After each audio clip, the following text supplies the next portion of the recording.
तुला आवडतं ना माझी परीक्षा घ्यायला, म्हणून सतत हे असं अपयश माझ्या पदरात टाकत असतेस तू. घे ना, तुला वाटतंय तेवढी परीक्षा घे माझी, पण एक लक्षात ठेव, मी सुद्धा हार मानणार नाही. सगळ्यात आधी मला त्या नराधम जयंतच्या घरात पाठवलंस, त्याचा तो विकृत चेहरा, विकृत रूप माझ्या समोर आणलंस. त्याच्यानंतर त्याचं ते माझ्या बाबतीत अति ऑब्सेसिव्ह वागणं, माझ्या बाबतीत पदेसिव्ह होणं, माझ्यावर हक्क गाजवत माझ्या सगळ्या जवळच्या माणसांना त्रास देणं, हे सगळं सहन करायला लावलंस. आणि जेव्हा मी त्या सगळ्यातून बाहेर पडायचा प्रयत्न केला तेव्हा तू मला परत त्याच्या जाळ्यात अडकवलंस. आणि आता त्याच्याशी लढा द्यायचे ठरवले तर तू काय केलंस? तू ते पुरावे जयंत पर्यंत पोहोचवलेस. आतापर्यंत तर त्याने सगळं काही बघितलं असेल. का केलंस तू माझ्याशी असं? सांग ना, का केलंस? तुलाही माहितीये मला त्या पुराव्यांची किती गरज होती, पण तू काय केलंस? ते सगळे पुरावे जयंत पर्यंत पोहोचवलेस. एव्हा त्याला हेही कळलं असेल की माझी मेमरी परत आली आहे, आणि आता तू परत आल्यावर माझं काय करेन मला नाही माहित. पण तू एक गोष्ट लक्षात ठेव, मी तुला घाबरत नाही, कुणीच घाबरत नाही. अजूनपर्यंत त्या जयंतला धडा शिकवण्यासाठी मी सरळ मार्गाने जात होते. त्याच्याशी लग्न केलं, त्याच्या विरोधात पुरावे गोळा केले, ते पुरावे आई बाबांना दाखवून त्याला पोलिसात देणार होते मी. पण तुला मी तसं वागायला नकोय ना? ठीक आहे, आता त्या जयंतला मी वेगळ्या मार्गाने धडा शिकवेन. आतापर्यंत मला त्या नराधमाच्या लेवलला उतरायचंच नव्हतं, पण आता मी तेही करेन. आजवर त्याने मला जसं छळलंय ना तसंच छळेन मी त्याला. काय ना, अजूनपर्यंत मला फक्त त्याने केलेल्या गुन्ह्यांची शिक्षा त्याला द्यायची होती, पण आता मला त्याचा सूड घ्यायचा, आणि त्यासाठी मी कोणत्याही थराला जायला तयार आहे. जशी त्याने माझी घुसमट केली ना, तशीच घुसमट आता मी त्याची करणार.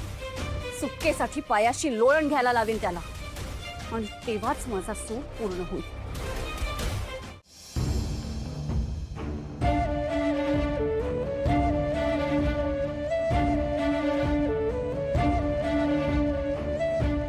जानू, बस का आता. मी नाही बघू शकत तुला इतक्या त्रासात. ते काय नाही, तू परत त्या जयंतच्या घरात नाही जाणार आहेस. हो, आणि आत्ताच्या आत्ता जाऊन काका काकूंना सगळं सत्य सांगणार आहेस. हो जानू, हे बघ, जयंतला शिक्षा व्हावी असं मलाही वाटतंय अगं, पण त्यामुळे ना तुझा बळी जाताना नाही बघू शकत.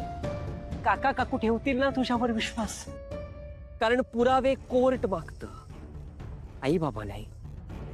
त्यामुळे चल आणि काका काकूंना सगळं खरं सांग. नाही विश्व, मी आता जयंतचं सत्य बाहेर काढेन, ते फुल प्रूफच. हे बघ, त्याला शिक्षा तर व्हायलाच हवी. आणि हो, जर का मला होणाऱ्या त्रासाबद्दल तू म्हटलंस तर मी ते सगळं कॅमेऱ्यात रेकॉर्ड व्हावं म्हणून सहन करत होते. पण आता मी भोगणार नाहीये, भोगायला लावणार. विश्व आता आमच्या नात्यात तो रडणार. तो स्वतःहून त्याने केलेल्या गुन्ह्यांची कबुली देईल. बघच तू. विश्व आता ही जान्हवी त्या जयंतला धडा शिकवण्यासाठी कोणत्याही थराला जायला तयार.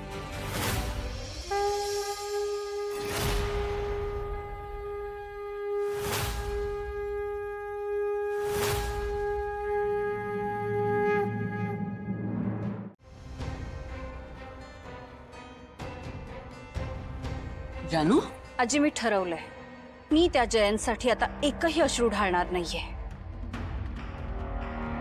अगं असं झालं तरी काय अचानक? आजी, अगं बघ ना, काय चाललंय हे सगळं. म्हणजे तू ठीक आहेस हे तुला सगळ्यांसमोर सांगता सुद्धा येत नाहीये. नाही, अजूनपर्यंत मी त्याचे अत्याचार सहन करत होते तोपर्यंत ठीक होतं, पण आता या सगळ्यात तू सुद्धा होरपळली जातेस, आणि ही गोष्ट मला अजिबात मान्य नाहीये. तू बघच त्या जयंतच्या आयुष्यात पुन्हा जाऊन मी कशी त्याच्या आयुष्याची राखरांगोळी करते. जानू, खरंच इतकं सगळं होऊनही तू खचत नाहीयेस, हार मानत नाहीयेस. आता तू खरी माझी नात शोभतेस बघ.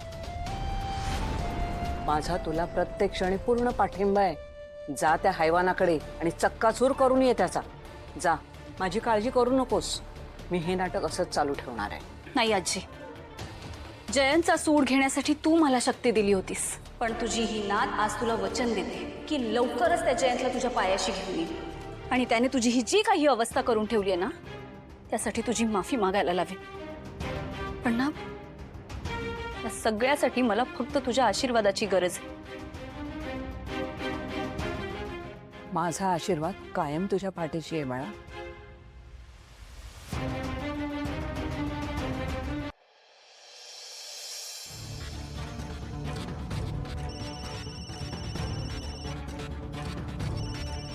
आता कशालाही फोन करते, काहीतरी कटकट असायची. काय आहे? हे बघा, मला काही हौस नव्हती हं तुम्हाला फोन करायची. ते आईंनी सांगितलं म्हणून तुम्हाला फोन केला. उद्या बाबांच्या फॅक्टरीचं उद्घाटन आहे आणि तुमच्या लेकाच्या हस्ते फीत कापणार आहे. काय?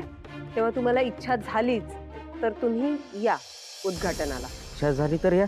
हे असं देतात निमंत्रण? खरं तर तुम्हाला निमंत्रण द्यायचंच नव्हतं मला, पण आईंनी फोन करायला सांगितला म्हणून फोन केला. आणि बरं तुमचा लेक आहे ना, म्हणून म्हटलं फोन करून सांगावं तुम्हाला. आणि यातही तुम्हाला अपमान वगैरे काही वाटत असेल ना, तर नकाच येऊ. हे बघ, मी काय करायचं ना ते माझं मी ठरवेन, कळलं ना? ठेव फोन, ठेव ठेव. येऊ नका म्हणे. माझा अपमान करते काय? आता तर मी येणारच, जायचंच आहे मला.